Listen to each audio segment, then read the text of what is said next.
Jokowi membantah tuduhan Sekjen PDIP Hasto Kristianto menjadi dalang RUU KPK. Jokowi mengatakan tuduhan Hasto hanya karangan cerita semata. Pernyataan itu disampaikan Jokowi pada Rabu 27 Februari di Solo.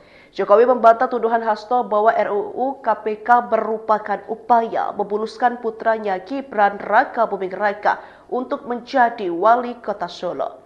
Jokowi mengaku tak pernah menandatangani undang-undang tersebut saat ditemui di Kelada Cafe pada Rabu 26 Februari 2025. Meski tak melalui tanda tangan Presiden, undang-undang tetap berlaku. Jokowi meminta masyarakat untuk melihat secara runtun kronologi pembentukan Undang-Undang KPK. Karena saat ini kita berada dalam zaman keterbukaan, kata Jokowi. Jokowi menegaskan bahwa pernyataan Hasto Kristianto itu hanya pernyataan semata tanpa dasar. Lebih lanjut, Jokowi menyebut itu hanya karangan cerita, yang dimana semua orang bisa membuat karangan cerita. Maka dari itu, semuanya harus bisa dicerna dengan memakai logika.